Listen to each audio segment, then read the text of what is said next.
হয়নি, অর্ডার হলে পরিষ্কার বোঝা যাবে। মহামান্য ডিভিশন বেঞ্চে যে অবজারভেশন সেখানে হচ্ছে যে innocent can not suffer for the fault of the authority. Irregularities যদি কিছু হয়ে থাকে তার জন্য যারা ইনোসেন্ট টিচার তারা কোনোভাবে ইনভলভ নয় এবং তারা এইভাবে সাফার করবে না, সেই জন্য সিঙ্গেল বেঞ্চের অর্ডারটা ছাড়ছে। আরো একবার অর্ণবের কাছে যাব, কারণ এটা জানবো যে এই যে দুর্নীতি বেনিয়ম এসবের কথা বলা হচ্ছে, কিন্তু তুমি যেটা বললে যে বিচারপতিদের পর্যবেক্ষণ, ডিভিশন বেঞ্চের পর্যবেক্ষণ, যে অভিজিৎ গঙ্গোপাধ্যায় বিচারপতি তৎকালীন তিনি তদন্ত চালিয়েছিলেন, যেটা করা কারোর পক্ষেই উচিত নয়, কোনো বিচারপতির পক্ষে। তাই তো আরো একবার জানতে চাইব।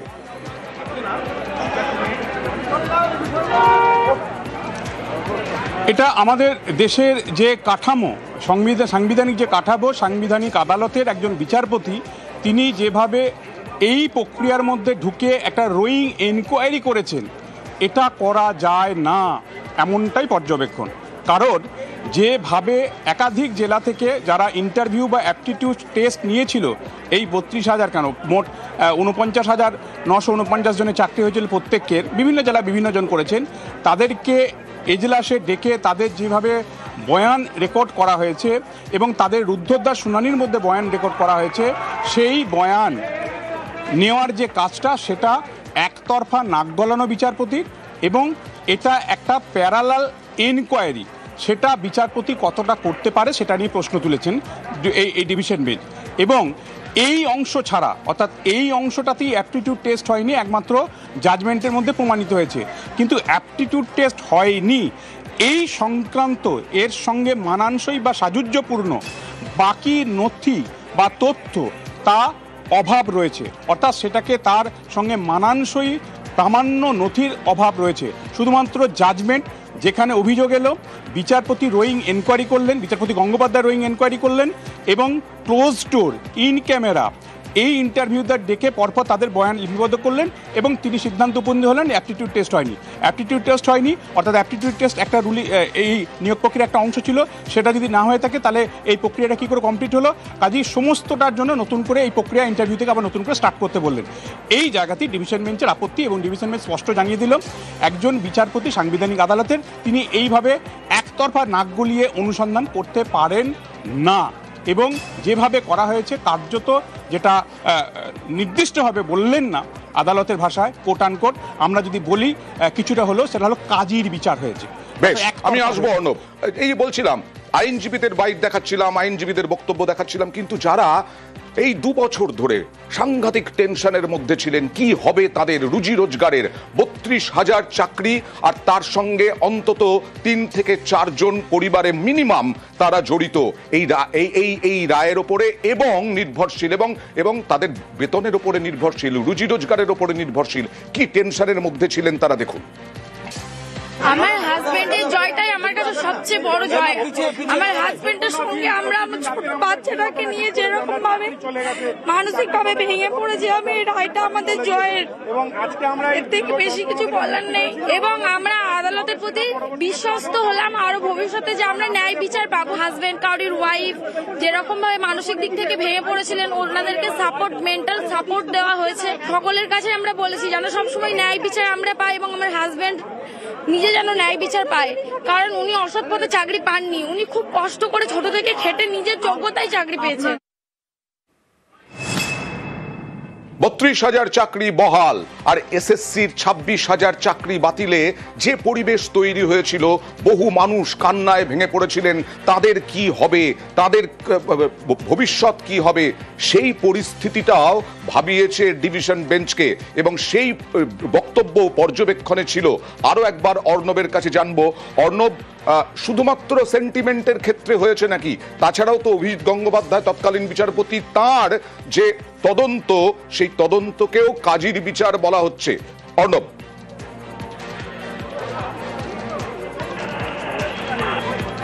একেবারে তাই। দেখো, এই 32,000 চাকরি বাতিল হয়েছিল, একটা নিয়োগ প্রক্রিয়া পরপর ধাপ আছে।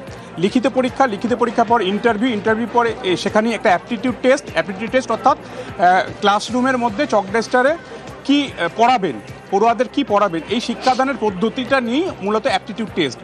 এই অ্যাপটিটিউড টেস্ট হয়নি, এমনটা ছিল সিঙ্গেল বেঞ্চের জাজমেন্ট, সিঙ্গেল বেঞ্চের রায়। সিঙ্গেল বেঞ্চ কোথায় পেলেন, অর্থাৎ বিচারপতি অভিজিৎ গঙ্গোপাধ্যায় কোথায় অভিযোগ পেলেন? মামলাকারীরা অভিযোগ করলো, কে অভিযোগ করলো? প্রিয়াঙ্কা নস্কর অভিযোগ করলো যে অ্যাপটিটিউড টেস্ট নেওয়া হয়নি এবং অ্যাপটিটিউড টেস্টের নাম্বার যেভাবে বন্টন করা হয়েছে তারা যোগ্য, তারা পিছিয়ে পড়েছে, তাই এই চাকরি কার্যত বেছে বেছে দেওয়া হয়েছে, অ্যাপটিটিউড টেস্ট নাম্বার কার্যত দিয়ে দেওয়া হয়েছে।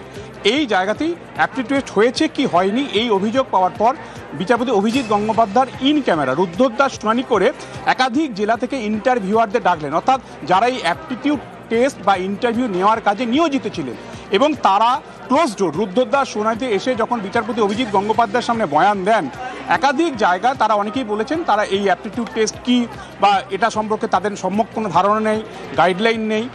এই যে প্রক্রিয়াটা বিচারপতি গঙ্গোপাধ্যায় চালিয়েছিলেন, আজকে ডিভিশন বেঞ্চ রায়ে তার পর্যবেক্ষণে উল্লেখ করলো এটা একটা সাংবিধানিক আদালতের বিচারপতি তিনি রোয়িং ইনকোয়ারি চালিয়েছেন, যেটা একজন বিচারপতির কাজ নয় বলে তারা মনে করছে। আমি আসবো অর্ণব, এছাড়াও এসএসসির যে পরিবেশ তৈরি হয়েছিল চাকরি বাতিলের পরে সেই পর্যবেক্ষণও তারা তুলে ধরেছেন, সেইটা জানতে চাইব। তবে তার আগে শিক্ষামন্ত্রী ব্রাত্য বসু এক্স স্যান্ডেলে লিখেছেন, আজ মহামান্য হাইকোর্টের ডিভিশন বেঞ্চের রায়ের পরিপ্রেক্ষিতে প্রাথমিক শিক্ষা পর্ষদকে অভিনন্দন জানিয়েছেন।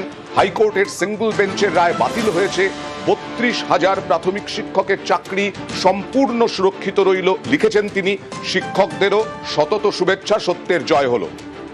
স্মৃতিশক্তির রায়, এক মেহনতির রায়। আমরা যে সত্যিকারের প্রিপারেশন নিয়ে যে আমরা যে এতদিন ধৈর্য ধরে আমাদের মানসিক যন্ত্রণা দিয়েছেন তার প্রতিশোধ আমরা আজকে ফিরিয়ে পেলাম। তাই মানুষ দেখুক, পশ্চিমবাংলার মানুষ দেখুক, সারা ভারতবর্ষের মানুষ দেখুক শিক্ষাকে কিভাবে তারা ধামাচাপা দিচ্ছে, শিক্ষাকে ধামাচাপা দিয়ে কি করে তারা রাজনৈতিক ষড়যন্ত্রকে মানুষের শারীরিক মানসিক, এই যে আমাদের কয়েকজন টিচার মারা গিয়েছেন তাদের যে একটা আত্মহত্যার বলিদান তারা হয়েছেন, তাদের এই জীবনের বলিদান তারা আমরা যে সংস্থাব্য হই, এই জীবনের কে প্রতিশোধ দেবে, কে সেই জীবনকে আমরা ফিরিয়ে পাবো, এর দায়ভার কে বহন করবে, সেটার বিরুদ্ধে আমরা এর পরবর্তীতে পদক্ষেপে আমরা স্টেপ নিব, বৃহত্তর থেকে বৃহত্তর আন্দোলনে আমরা নামবো। এই বলে আমার সংক্ষিপ্ত বক্তব্য নিয়ে এখানে শেষ করছি। আমার নাম আজহারুল কাজী, তপন, দক্ষিণ দিনাজপুর, বালুরঘাট। ভয়ঙ্কর টেনশন, ভয়ঙ্কর একটা দোদুল্যমানতার মধ্যে ছিলেন যে চাকরি থাকবে কি থাকবে না, কিন্তু আজকে 32,000 চাকরি বহাল রইল ডিভিশন বেঞ্চের নির্দেশে, এবং প্রাথমিকে 32,000 চাকরি বাতিল করা হয়েছিল 2023-এ তৎকালীন বিচারপতি অভিজিৎ গঙ্গোপাধ্যায়ের নির্দেশে। 9 বছর পর চাকরি গেলে পরিবারের ওপর প্রভাব পড়বে পর্যবেক্ষণ ডিভিশন বেঞ্চের। কথা বলবো আরো একবার অর্ণবের সঙ্গে। অর্ণব, যেটা বলছিলেন এরা যারা চাকরি ফিরে পেয়েছেন বলা যায়, চাকরি বহাল রইল বলা যায়, তাদের কি টেনশনের মধ্যে ছিলেন তারা, কি অবস্থা হয়েছিল তাদের, সেইটাই আজকে আনন্দ হচ্ছে, চোখে জল বেরোচ্ছে। এসএসসির প্রসঙ্গে পর্যবেক্ষণটা কি উঠে এলো ডিভিশন বেঞ্চের?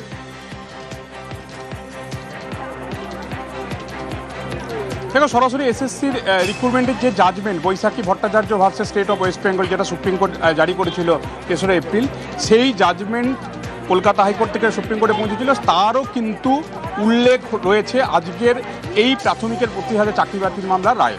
অর্থাৎ সেই জাজমেন্টও কিন্তু এখানে একটা রেফারেন্স জাজমেন্ট হিসাবে এসছে। সেক্ষেত্রে একেবারে শেষের দিকে বিচারপতিরা তাদের পর্যবেক্ষণে জানাচ্ছেন, অপারেটিভ পার্টটা যখন বিচারপতি তপব্রত চক্রবর্তী সিনিয়র জাজ পড়ছেন, তিনি বলছেন 9 বছর চাকরি করার পর, অর্থাৎ 2016 সালে চাকরি হয়েছে এবং 2016-17 সাল মিলে এই চাকরিটা হয়েছে। আজকে 9 বছর পরে যদি সেই চাকরি চলে যায়, তাহলে এই যে হাজার হাজার সঙ্গে থাকো রাজনৈতিকভাবে তার ষড়যন্ত্র করে, সেটা আমরা তার বিরুদ্ধে আমরা গেছি, আমরা আমাদের নিজেদের জন্য লড়াই করেছি, কিন্তু মিডিয়া আমাদের সঙ্গে সাথ দেয়নি একটা সময়, কিন্তু একটা সময় পরে হয়তো কিছু কিছু মিডিয়া আমাদের সত্যতাটা দেখিয়েছে। কিন্তু আজ আমরা যে জয়টা লাভ করেছি সেটা আমাদের 32,000-এর জয় তো বটেই, তার সঙ্গে সত্যের জয়, এটা আমরা সারা জীবন মনে রাখবো। আমার নাম পুষ্পিতা মল্লিক, আমি আরামবাগ চক্রের সুপাড়া প্রাথমিক বিদ্যালয়ের প্রধান শিক্ষিকা। এরা অভিযোগ করছেন রাজনৈতিকভাবে নির্দেশ নির্দেশ দেওয়া হয়েছিল রাজনৈতিক উদ্দেশ্য প্রণোদিতভাবে, এরা অভিযোগ করছেন। এবং আজকে তারা সেই আন্দোলনের কথা বলছেন, যে আন্দোলন হবে পরবর্তী সময়ে, যে নির্দেশ নিয়ে এই ছেলে খেলা হয়েছিল বলা যায়, বলছেন তারা সেইটা নিয়ে। অর্ণব, যেটা বলছিলে যে এসএসসির যে পরিবেশ তৈরি হয়েছিল 26,000 চাকরি বাতিলে, তা নিয়েও পর্যবেক্ষণে উঠে এলো ডিভিশন বেঞ্চের। দেখো, এসএসসি 26,000 চাকরি বাতিল মামলা, সুপ্রিম কোর্টের রায়, হাইকোর্টের রায়, এগুলিও কিন্তু এই মামলার মধ্যে এসছে এবং মামলায় যারা মূল মামলাকারী ছিল তারাই কিন্তু ওই মামলাটাকে এখানে উদাহরণ হিসেবে রাখে। অর্থাৎ এই অনিয়ম হলে, দুর্নীতির অভিযোগ থাকলে চাকরি যে বাতিল হয়, টাটকা উদাহরণ এসএসসি রয়েছে, সুপ্রিম কোর্ট বাতিল করেছে। কাজেই প্রাথমিকের ক্ষেত্রেও এই চাকরি বাতিল হবে, কারণ এখানে অনিয়ম রয়েছে, দুর্নীতি রয়েছে। তাই এই জাজমেন্টের কথা উল্লেখ যেমন কল্যাণ বন্দ্যোপাধ্যায় কি বলছেন একবার দেখাবো প্লিজ। অভিজিৎ গাঙ্গুলি জাজমেন্টটাকে সেট সাইড করে দিয়েছে এবং এই 32,000 লোকের চাকরি রয়েছে এবং তাদের কন্টিনিউ করবে। 1 নম্বর রিজন বলেছে যে সিঙ্গেল বেঞ্চ যে বলেছিল করাপশন হয়েছে, সেখানে করাপশনের কোনো প্রমাণ এখানে দেখাতে পারেনি কেউ। 2 নম্বর হয়েছে যা যা প্রিডিং ছিল সেই প্রিডিংয়ের বাইরে চলে গেছে, যা প্রেয়ার ছিল তার বাইরে চলে গেছে। 3 নম্বর বলেছে 9 বছর ধরে যে এরা চাকরি করছে তাদের চাকরি কেড়ে নেওয়াটা কোনো একটা অভিযোগের ভিত্তিতে, এটা হবে ইনইকুইটিয়াস এবং অত্যন্ত ভালো জাজমেন্ট দিয়েছে। আমরা কৃতজ্ঞ মাননীয় ডিভিশন বেঞ্চ, মাননীয় বিচারপতি তপব্রত চক্রবর্তী এবং মাননীয় বিচারপতি ঋতুব্রত মিত্রর কাছে। আমি ব্যক্তিগত আমি খুবই কৃতজ্ঞ। যেখানে পশ্চিমবাংলায় যখন একটা ট্রেন্ড চলছে যে চাকরি খেয়ে নেওয়া, সিলেকশন প্রসেসকে ডিস্টার্ব করে দেওয়া, সেই মুহূর্তে দাঁড়িয়ে পশ্চিমবাংলায় কলকাতা হাইকোর্টের ডিভিশন বেঞ্চ একটা অন্য নিঃশ্বাস নিয়ে চলে এলো এবং সেটা অত্যন্ত ভালো হলো। এবং আরেকটা জিনিস হচ্ছে, কোনো জজের যদি পলিটিক্যাল এজেন্ডা থাকে, যেমন অভিজিৎ গঙ্গোপাধ্যায় ছিলেন মাননীয় বিচারপতি, সেই আজকে প্রাইমারি যে মামলা ছিল সেটা আজকে খারিজ হয়ে গেল, যে 32,000 চাকরি বহাল থাকলো।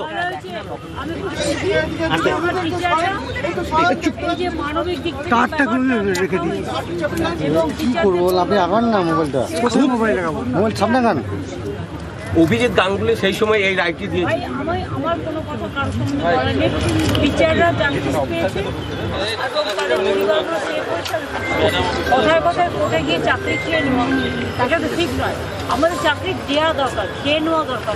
আজকে রায় একটা কথা বলা হয়েছে যে আগে তিনি রায় দিয়েছিলেন সেটা বিচার ব্যবস্থার প্রতি অবাঞ্ছিত হস্তক্ষেপ এবং যে তদন্ত করা হয়েছিল সেটা ঠিক পায়নি। সেটাও বলেছে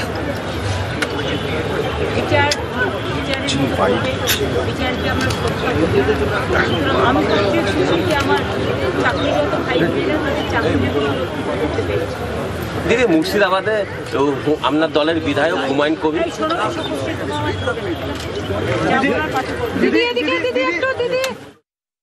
মুখ্যমন্ত্রী এই রায়কে, নির্দেশকে স্বাগত জানালেন। এই নির্দেশকে স্বাগত জানিয়ে বললেন সন্তুষ্টির কথা। আর একদিকে দেখুন কোর্ট চত্বরে মিষ্টি মুখ, যাদের চাকরি থাকলো তারা মিষ্টি মুখ, কারণ এতদিন ধরে ভয়ঙ্কর টেনশনের মধ্যে ছিলেন।